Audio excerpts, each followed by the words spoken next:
pues estas son tres hermanas, las hermanas Maribal, que fueron asesinadas en la República Dominicana en 1960. Eran tres mujeres con un perfil muy político que hacían frente a la dictadura de Trujillo y entonces, bueno, pues ese año son asesinadas, ¿vale? Una de ellas, de hecho, había estudiado Derecho y tenía un movimiento revolucionario. Años después, en 1981, en Colombia, en Bogotá concretamente, se celebra el primer encuentro feminista de Latinoamérica y del Caribe. Entonces empezamos a hablar de lo que son las violencias domésticas. No vamos a hablar de violencia de género todavía, ¿vale? La violencia doméstica se relegaba simplemente al ámbito privado, era algo que ocurría en casa, pero que no tenía ese carácter público que después va a tener. Entonces se habla de lo dicho, ¿no? De la violencia doméstica, del acoso y de la agresión sexual o la violación. Vaya. En esta fecha empiezan a recordar a estas tres mujeres que habían sido asesinadas y empiezan a dar la vuelta y decir, bueno, no, vamos a hacer que esto tenga visibilidad. ¿Cuándo? El 25 de noviembre, que es el día que las asesinan. Y en 1999 la Organización de las Naciones Unidas acepta este día y se convierte en un día internacional. Yo paso de esto. ¿En serio te gusta tratar así a las mujeres? No pienso seguir fingiendo que a mí sí. ¿Y tú? Hay muchas formas de decir no. Solo una de entenderlo. ¿Qué no quieres entender?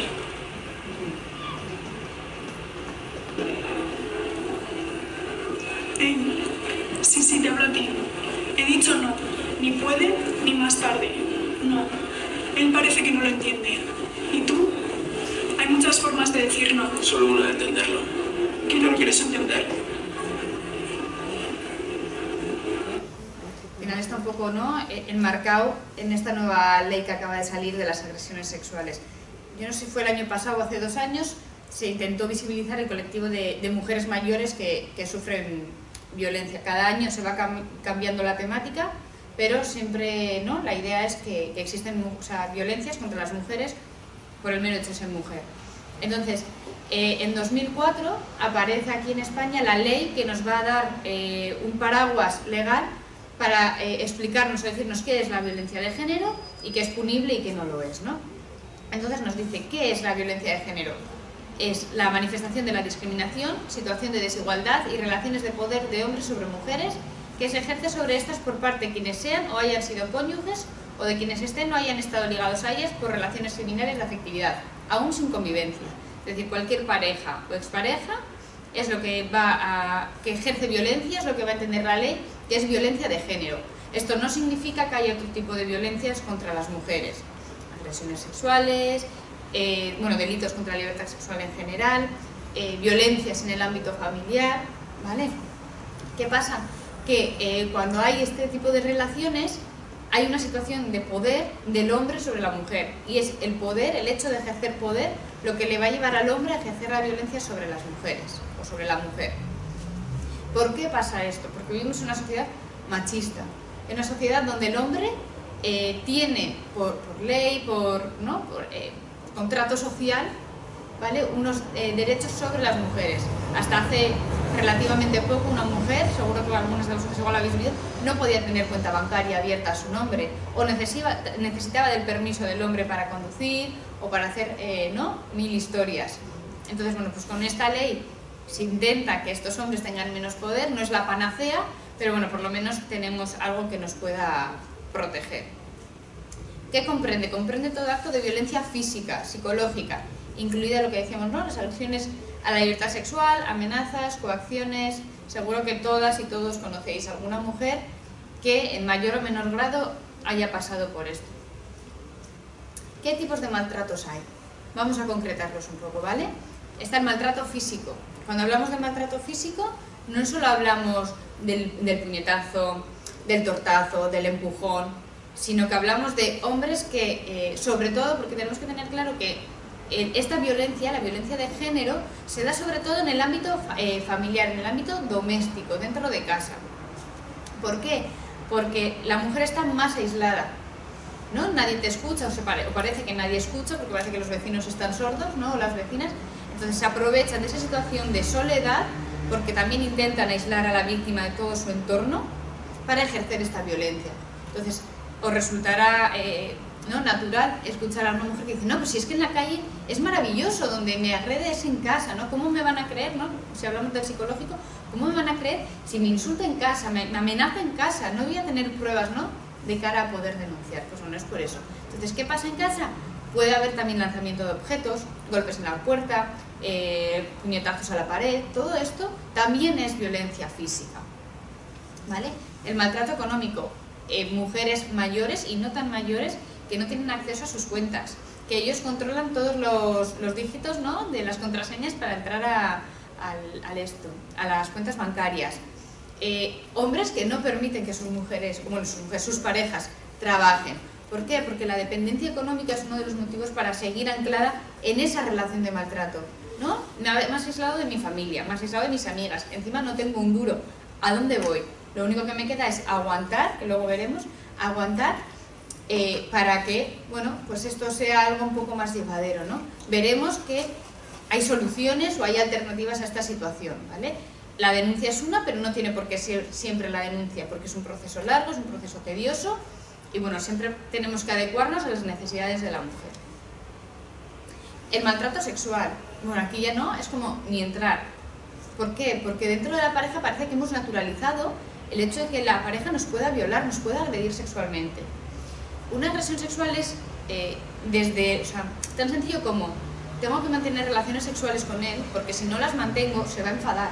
Es decir, a mí no me apetece, pero sé que como la otra parte siempre va a tener represalias o reprimendas contra mí, accedo a ello. Quizás no haya un forcejeo, una violencia física, pero psicológicamente ahí está habiendo una presión, ¿vale? ¿Y por qué pongo el psicológico al último? Porque el psicológico se da siempre. Siempre que hay cualquier otro tipo de maltrato, hay psicológico de manera implícita. El golpe que te doy, te estoy diciendo, bueno, no, te estoy haciendo un daño físico, pero te estoy diciendo, aquí quien manda soy yo, el que tiene el poder soy yo. Entonces, suele pasar un poco desapercibido, sobre todo al principio. Nosotras en el servicio, ¿no?, una mujer no te va a llamar cuando un hombre te empieza a insultar un día, te dice, bueno, es que estás loca, o te hace dudar, por ejemplo, de eso que has vivido, ¿no? Te va trastocando y al final dudas de que realmente lo que vives sea real o no. ¿Por qué? Porque él se encarga, ¿no? Hay muchas violencias en cuanto a la salud mental, ¿vale? Tratar de desautorizar porque puedas tener una enfermedad mental, por ejemplo, ¿vale? ¿Qué pasa con las mujeres mayores? Las mujeres mayores se han naturalizado todavía más, si cabe, este tipo de violencia. Entonces, algo que para mí es normal denunciar o detectar que es violencia es muy complicado. Además, los hijos y las hijas solemos ser egoístas y no queremos que nuestra madre, nuestro padre se separe. Por eso el apoyo de hijos e hijas es importante para salir de estas situaciones de violencia, ¿vale? Luego veremos lo que es la violencia vicaria, pero que tengamos interiorizado esto, ¿no? Que no porque toda la vida haya sido así, tiene que ser así. Es decir, hay otra vida libre de violencia. Si hay algo que no me está gustando en mi pareja, yo siempre les digo, una cosa es debatir, intercambiar opiniones, pero otra cosa es cuando hay algo que me está haciendo daño. Si él me está haciendo daño, estamos hablando de una situación de violencia, ¿vale? Puede ser más agravada o menos agravada, pero violencia en el fondo. Yo no sé si algunas de vosotras os acordaréis de Ana Orantes. Os voy a poner el testimonio porque gracias o no a esta mujer, pues se desarrolló la ley que acabábamos de mencionar, ¿vale? Entonces, esto se convierte en un delito público. ¿Qué quiere decir? Que cualquier persona que esté sobre el conocimiento de un hecho de violencia de género tiene la obligación de denunciarlo, de ponerlo en conocimiento de las autoridades. Luego la víctima decidirá si quiere seguir adelante con el proceso o no. Pero no, mire, es que estoy escuchando gritos en el piso de arriba, igual le está agrediendo, igual no vamos a llamar. No vaya a ser que le chafemos la relación o que... No, es que si está sufriendo violencia, tú llama, protégele y luego ella decidirá qué hacer con su vida, qué decisión tomar. Cuando me agreda me voy a enfrentar a él. No, llama, protégete, porque nunca sabemos cuál va a ser la reacción de este hombre ante una situación de violencia. No son hombres enfermos, no son hombres que no puedan controlarse, son hombres que saben perfectamente contra quién dirigen la violencia y en qué momento. Un claro ejemplo es que estos hombres no van por la calle agrediendo a todo el mundo, que no se enfrentan a sus jefes si tienen un problema. Llegan a casa y se enfrentan a su mujer, ¿no? Y lo que ella dice, si el vaso había que ponerlo así, yo lo ponía así, pero es que hoy estaba bien y mañana estaba mal, ¿no? Es curioso como muchas cuentan cómo por los pasos, por cómo llega él a casa o por cómo abre la cerradura, ya saben si va a haber movida de manera instantánea o no. O sea, quiero decir, ¿no? Al final nadie mejor que las mujeres que conviven con ellos para saber cómo son y de qué son capaces, ¿no? Cuando dicen, no, es que me amenaza, no, es que soy capaz, o sea, sé que es capaz de cumplir esa amenaza, porque en otros aspectos lo ha hecho, ¿no? Los hijos y las hijas hay dos perfiles. Está el perfil de apoyo a mi madre, la invito a que denuncie o a que se separe porque sé que le está haciendo daño, y hay otros hijos o otras hijas que no solo se posicionan con el padre por una cuestión de miedo, porque también hay una manipulación, porque sé de que es capaz mi padre. Sí, ellas, o sea, los niños y las niñas con esta ley son víctimas, igual que las madres, por el simple hecho de estar expuestos a esta violencia. Entonces, lo que decíamos, hombres, mujeres, ¿no? Hijos e hijas que se ponen a favor del padre. No es algo raro, ¿vale? Lo que hacen es aislar. Él trata de manipular, de conseguir la validación de los hijos y las hijas para que ella esté más aislada. No hay nada que le pueda doler más a una madre que tener, ¿no?, este tipo de situación con el padre. Porque de manera inconsciente ellas protegen a sus hijos. Te cuentan, ¿no? Cuando va a llegar les trato de tenerles dormidos o dormidas, ¿no? Y dices tú, jo, ¿les está desprotegiendo porque no se está separando? No, es la forma, la herramienta que ella tiene de proteger a sus hijos y a sus hijas, ¿vale? Pero es muy, muy común esto por la manipulación y por el daño que ellos ejercen sobre los hijos y las hijas. Y de hecho, cuando se denuncia, se puede pedir una orden de protección tanto para las propias mujeres como que se haga extensible a estos menores. Cuanto más sola estás, más difícil es que nadie se dé cuenta, que tú le cuentes a nadie, entonces eres más vulnerable, más poder tengo sobre ti. Es típico el ¿con quién te vas a ir si ni tu familia te quiere? Entonces, ¿no?, nosotros que al servicio pueden llamar personas allegadas y nos dicen, es que no quiero estar con él, me genera tal rechazo que no quiero, o sea, evito estar con mi hija por no estar con él. Y no es la pauta es aguántate tus ganas, trágatelo, porque si evitas estar con él, evitas estar con tu hija y la estás perdiendo. Y tu hija tiene que sentir que hay alguien que a pesar de lo que él le diga, va a estar ahí, ¿no? ¿Cómo le acompaño? ¿No? Es que el hecho de que ella sepa que tú estás a su lado, que en el momento que ella quiere y le apetezca, diga, ama, amiga, lo que sea, necesito, que ella sepa eso es lo más importante en un proceso de violencia de género, que no se vea sola, porque él se va a encargar. Se va a encargar, lo que decimos, de aislarle del entorno y si puede dejar el trabajo, mejor que mejor. Si puede quedarse en casa cuidando de los hijos y las hijas y que así dependa de él económicamente, todavía mejor. Y puede sonar algo como muy lejano, pero es algo súper actual y que las adolescentes están repitiendo. Ahora se va a crear, antes del 31 de diciembre de 2023, se tienen que crear en todas las comunidades autónomas los centros de crisis. Son centros de crisis para víctimas, mujeres víctimas de agresiones sexuales, que no tienen por qué haber sufrido la agresión sexual ayer, que la han podido sufrir hace años, pero que tenemos que reparar ese daño, porque causa estragos. El machismo es esta parte más sutil. En el cole las amantalas, el color de las amantalas, por ejemplo, ¿no? Los niños rosas, o sea, las niñas rosas, los niños azul. Si vamos a comprar ropa de bebé, lo primero que te preguntan, ¿cuál es el sexo del bebé? Y ya te predisponen a una cosa u otra, ¿no? Incluso cómo les hablamos. La violencia psicológica, que va desde los insultos, los menosprecios, las amenazas, ¿vale? Las humillaciones, el cállate, que tú de esto no sabes, ¿no? Te hacen sentir inútil, te hacen sentir tonta. Y al final, si te lo repiten constantemente durante mucho tiempo, te lo terminas creyendo. Como ella dice, ella realmente se creía que no sabía hablar, porque él se había encargado de que fuera así. Tenemos la violencia sexual o la violencia física y al final el asesinato. Muertes, asesinato, porque son asesinadas por otro. También hay mucho suicidio en esto, ¿vale? Lo que pasa que los datos no salen, es un poco más difícil de decir, bueno, ¿te has suicidado por esto? Pero hay mujeres que sufren violencia durante muchos años y pues creen que la alternativa es el suicidio y lo llevan a cabo.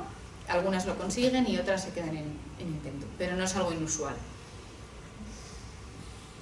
Hablábamos antes, la violencia de género es específica porque tiene un ciclo, ¿vale? Empieza con una luna de miel, ¿no? Ese hombre salvador que decíamos antes, que aparece, que todo es maravilloso, Y poco a poco se van acumulando diferentes tipos de tensiones. Vas notando cómo él, bueno, pues se enfada, ¿no? El rictus de la cara le va cambiando un día, otro, hasta que hay una fase de agresión o de explosión de la violencia, que es la propia violencia, la propia agresión, que no tiene por qué ser física. Lo que decíamos puede ser, ¿no?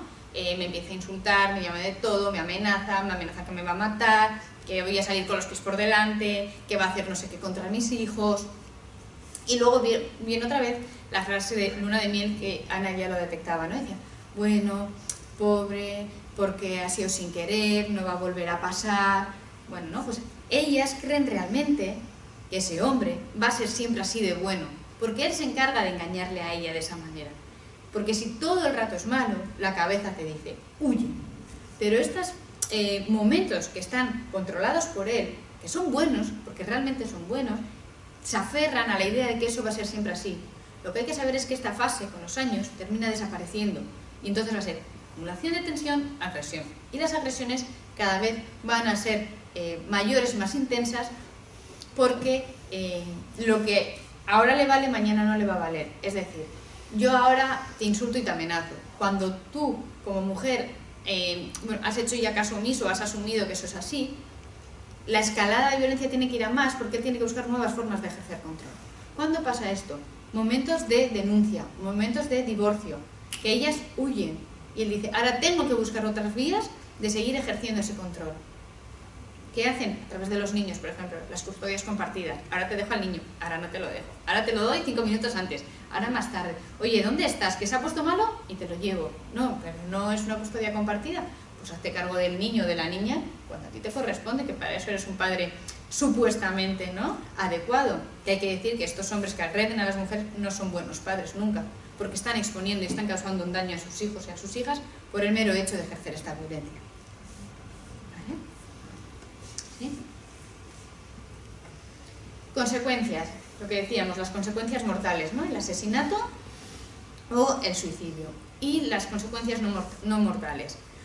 Porque hay que tener claro que decimos, ¿y nadie ha detectado a estas mujeres? Hay mujeres que no denuncian, pero que no van al médico.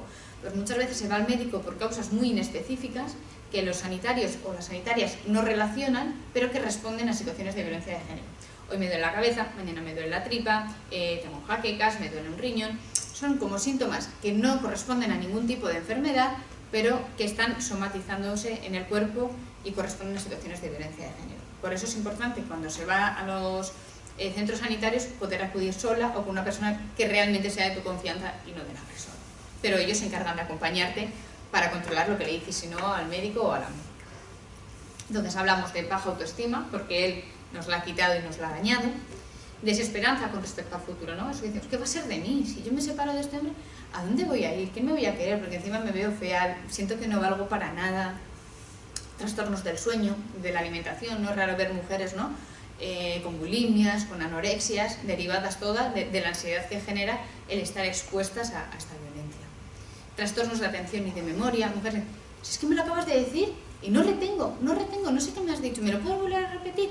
Y estoy escuchando algo y no sé qué me están diciendo. ¿Por qué? Porque tu cabeza está sufriendo tanto estrés que en esos momentos no es capaz de asimilar lo que se te está explicando de cualquier otra cosa que sea. El sentimiento de culpabilidad. ¿Por qué? Porque ellos se van a procurar el que tú te sientas culpable de la situación, culpable de haber sufrido una agresión, y por el contrario ellos van a presentarse como víctimas. Es que tú me has hecho que yo responda de esta manera. No, es que la violencia jamás está justificada ante nada, ¿no? Y si quieres darte un cabezazo vas al monte y te lo pegas tú solo, pero no me agredas a mí. Los pensamientos suicidas, la hipervigilancia, sobre todo cuando se interrumpe la relación, ¿vale? Hay mucho control en estas relaciones, mucho, porque tendemos a confundir, ¿vale? Adolescentes, vuelvo a ellas, ¿dónde estás? ¿Con quién estás? Tú mándame un mensaje cuando llegues con fulanita o con menganita. Lo que nos presentan como una preocupación, y aunque tú estés bien y que estés segura, realmente es un control. Y el dime dónde estás, con quién estás, cómo te vistes, qué tomas, qué haces. Ellos no tienen la necesidad de saber todo esto. Y en los jóvenes se ve mucho este control, pero ellas, por ejemplo, eso sí que no tienden a detectarlo como una situación de control, de violencia. Dejo, se está preocupando por mí. No, se está preocupando de saber qué haces y no. Entonces luego cuando se separan o demás, suele haber este estado sobre todo de hipervigilancia. ¿Por dónde va a aparecer? Porque ellos tienden a aparecer por cualquier lado. ¿Vale? Entonces, a ver, ¿por dónde voy por la calle? Voy mirando para atrás, como no, como si estuviese loca, que es lo que ellos transmiten. Pero es que me puede aparecer, y sé que aparece. ¿Vale? La ansiedad, la indefensión aprendida, esto es muy importante. ¿Qué es la indefensión aprendida? Si yo sé que cuando él me hace algo, yo callo, ¿no? Lo que hablábamos antes con los abusos, yo callo, porque es lo mejor, porque si yo respondo me va a agredir más fuerte. Entonces ellas aprenden que estarse calladita es lo mejor, ¿vale? Como una forma de protección, de supervivencia. La irritabilidad, el aislamiento, ¿vale? Y este efecto que hablábamos en los hijos y en las hijas. Porque el daño está ahí. A veces no es visible, a veces pasa silenciado, ¿vale? Pero ahí, pues todos los profesionales que ven a ese menor, ¿no? Centros educativos, sanitarios, pues tienen la obligación de ahondar un poco más, ¿no? No, es que es inquieto el niño, es que, bueno, vamos a ver si hay de dónde rascar. Porque además, si generas el espacio adecuado, lo cuentan, ¿no? Pero son muy listos. Yo me acuerdo cuando hice las prácticas de la universidad, en un piso de menores, había eran unos niños, eran todos niños, muy chiquitín. El más chiquitín yo creo que tenía 3 años y este otro tenía 8. Entonces, estaban ahí porque el padre agredía a la madre y la madre decidió continuar la relación. Entonces, bueno, pues entendió que había una situación de desprotección y Diputación asume la tutela. Estos niños tenían visitas con la familia, con la madre. ¿Qué pasa? Que la madre llevaba a los niños con el padre y el padre en esas visitas agredía a la madre. Y el niño pequeño un día llega al piso y nos cuenta pues que el padre evidentemente había agredido a la madre.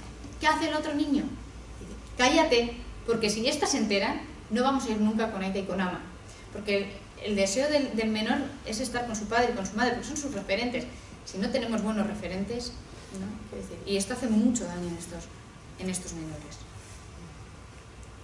Porque luego hay que decir también que no todos los hijos que han sufrido violencia o que han estado expuestos a violencia la reproducen. Ni todas las mujeres que han visto a su madre sufrirla son víctimas en un futuro, ¿vale? Quiero decir que esto también es que a veces, no, como no, de pequeño su padre, ya, pero es que hay otros que de pequeño es su padre y no lo hacen. Vale. Entonces, los hijos y las hijas, ¿vale?, pasan a ser parte activa en esta violencia. A veces también son agresores con las madres. ¿Por qué? Por lo que decíamos, no sé quién preguntaba, ¿no? Reproducen la conducta del padre en casa porque es lo que he aprendido. Yo he aprendido que en mi casa, si yo grito a mi madre me pone las lentejas que yo quiero. Entonces yo voy a gritar a mi madre para conseguir eso que quiero, porque es la forma de funcionar, ¿no? Tenemos que tener en cuenta que los niños y las niñas aprendimos por imitación. Entonces van a imitar lo que tienen en casa, que es lo más cercano. Si no tienen nadie que contrarreste esto, pues el daño que tenemos y la sociedad que generamos es... Vale, entonces, ¿qué es la violencia vicaria, ¿no? Que ahora, ¿no?, a raíz de Rocío y todo esto ha empezado a coger un poco más de fuerza, pero que siempre ha estado. Y es aquella violencia contra la mujer, contra la madre, que ejerce el hombre utilizando a los hijos y las hijas para hacerle daño. Cualquier forma que podáis imaginar de utilizar a los niños. Ahora veremos. Vale. Entonces, se ejerce contra la mujer por ser mujer y por ser madre, ¿vale? Ha habido 45 asesinatos de menores en estos últimos 8 años. Seguro que os acordáis de los crímenes más escabrosos. Pero aparte de estos, ¿no? Ahora tenemos el último, el de Olivia, la otra niña que nunca me acuerdo de Ana. Las de Canarias. Luego está el caso de Bretón, ¿no? Pues hay casos como muy escabrosos, pero que no todos son así. ¿Vale? Entre el 65 y el 75% de mujeres que sufren violencia de género son madres. Cuando hablamos de que son madres, también tenemos que pensar en que hay mujeres que piensan que con el embarazo y con la maternidad su relación de violencia va a mejorar. No, con el embarazo se vuelven todavía más vulnerables, ¿vale? Y ellos ejercen violencia expresamente contra ellas y contra el vientre. Entonces, esto es una violencia que está un tanto silenciada, pero que hay que visibilizar también, ¿vale? Y de estas mujeres, el 60,6% afirman que sus hijos e hijas presenciaron dicha violencia y un 77% han sufrido el maltrato directo por parte del padre. Porque lo que decíamos muchas veces, no, están dormidos, no se enteran. Que estén dormidos los niños y las niñas se enteran de lo que está sucediendo en casa y se enteran de los gritos y si socializan y saben que eso no está bien, lo van a saber y saben que su ama no está bien. No, es que yo trato de... No. Tus hijos saben perfectamente que no saben la trascendencia de los hechos, igual que tú como víctima en ese momento tampoco sabes hasta dónde llega todo, ¿no? Tienes que pasar por un proceso de recuperación y de restauración. Pero ellos y ellas se enteran absolutamente de todo. Vale, entonces, diferentes formas de ejercer la violencia. Sobre todo, se detecta muy fácil en el tema de separaciones y divorcios, por el tema de las custodias. Padres que no saben ni cambiar un pañal o que han desaparecido durante años y de repente dicen, bueno, pues ahora me interesa a mí tener la custodia del niño o de la niña. No les he puesto el apellido, pero ahora voy a ponerles incluso el apellido. Dices tú, bueno, ¿qué está pasando aquí, no? ¿Qué quieres? ¿Realmente estar con esos menores? ¿O lo que estás buscando es tener ese control y ese daño hacia su madre? No, esto es muy común, muy común. El tema de lo que os decíamos, ¿no? De te entrego a los menores o lo recojo cuando a mí me dé la gana. No, es que tú tienes establecido un periodo de tiempo. Si tú en ese periodo de tiempo no apareces, me entregas al niño antes de tiempo, porque no tengo por qué recogértelo, pero te lo recojo. O sea, es bajo tu responsabilidad. Y tenemos que intentar hacer custodias muy acotadas para que ellos tengan el menor margen de maniobra posible. El tema económico. Si yo tengo que pasar, yo como hombre te tengo que pasar la pensión, porque no es a ti, es a tus hijos, que son mis hijos o hijas, te tengo que pasar la pensión antes del día 5, si te la paso el día 6, estás incumpliendo el convenio, ¿vale? Entonces decimos, va, por un día no pasa nada, por un no sé qué no pasa nada, pero él va ganando terreno, va ganando poder y esto va increciendo, que es lo que decíamos antes, ¿vale? Supongo que estas cosas, si tenéis personas, ¿no?, divorciadas o separadas en el entorno, veréis que es habitual.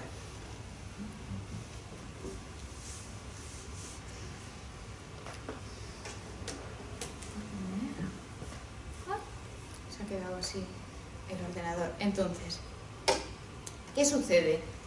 ¿Me dejará? Vale. Es una medida de control, es una medida de presión, de amenaza. Está la amenaza constante de te voy a quitar a tus hijos, me voy a llevar a tus hijos.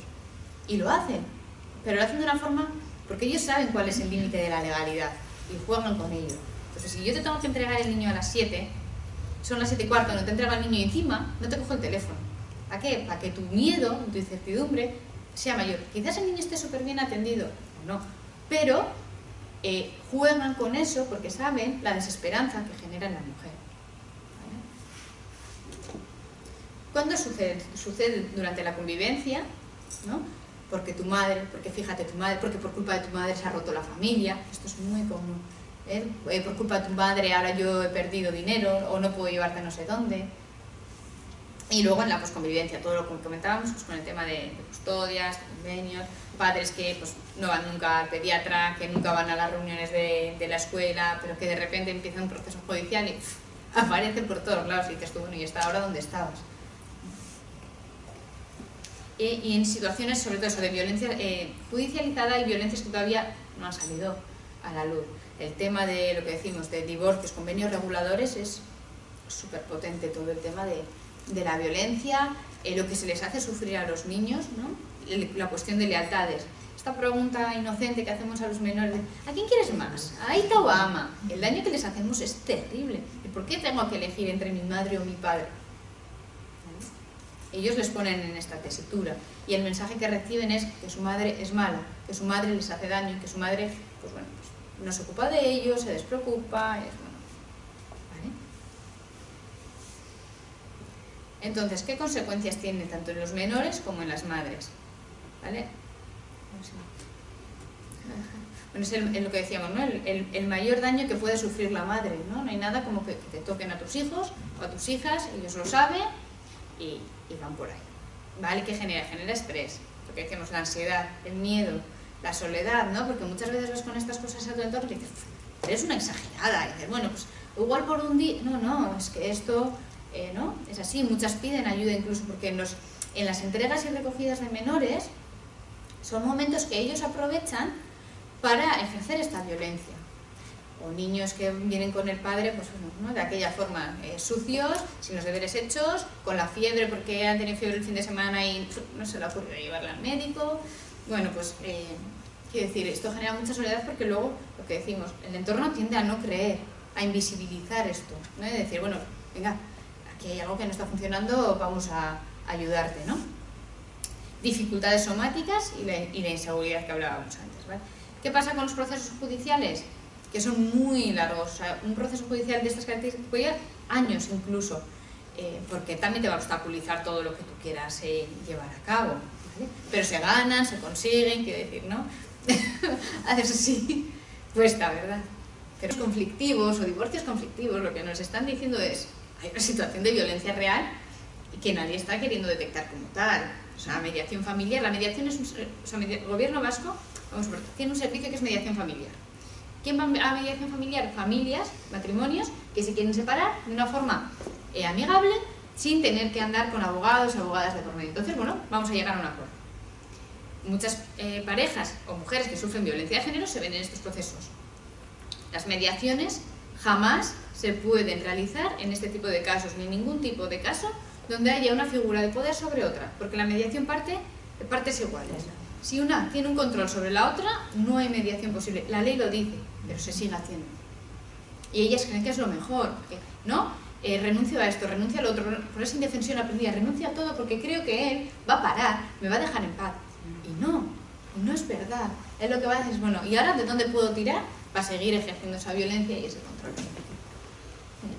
Ellos contraen deudas y hay que liquidar esas deudas cuanto antes, ¿no? Porque sí, se aprovechan muchas veces de estar casados en gananciales para que la otra parte asuma. Que no hemos hablado de las violencias por internet, por los móviles, pero también hay muchos hombres que cogen las fotos de ellas y las publican y las ofertan en red de citas, por ejemplo, ¿no? Y nosotras conozco a una y dice, es que me están venga a llamar, y yo no he puesto mi anuncio en ningún lado. Y además te llaman pues ya con un lenguaje y unas cosas, ¿no? Un tanto así, y no es raro, ¿no? O esto que hablábamos del control antes. Bueno, les dejo como confiamos el uno en el otro, yo le dejo mis contraseñas del Facebook, del Instagram, del esto, del otro. ¿Y qué necesidad tiene la otra parte de saber? ¿No? Porque tú dentro de tu pareja tienes tu parcela de privacidad. ¿No? De hecho, no compartir todo es sano, no es algo, ya no, es que le estoy ocultando. No, es que cada uno tiene su vida de manera independiente, ¿no? En menores, la violencia afecta a todo el desarrollo, desde lo emocional hasta la propia salud física de los menores, ¿vale? Lo que hablábamos, falta de control de esfínteres, menores que se autolesionan, confusión de los sentimientos, en lo que está bien, lo que está mal, todo el ideario lo tienen trastocado por culpa de esta exposición, ¿no? Y afecta a cualquier edad y las consecuencias también se ven en cualquier edad. Vale. Hay una especial vulnerabilidad. ¿Cuál es? El vínculo y el afecto contradictorio que genera ese padre, ¿vale? El hogar es un espacio seguro para todo el mundo, pero es que para este menor o esta menor no es un espacio seguro su casa. Si yo tengo un problema, yo no puedo ir a mi casa a contar nada, porque fíjate, mi padre es la que me va a armar. Entonces, lo que se supone que tiene que protegerte, te está desprotegiendo, ¿vale? Y luego es impredecible y es constante. O sea, esta violencia es todos los días, a todas horas, cuando a él le da bien. Entonces no es alerta que decíamos, bueno, ¿y ahora mi padre qué va a hacer o no? Firmó el Convenio de Estambul.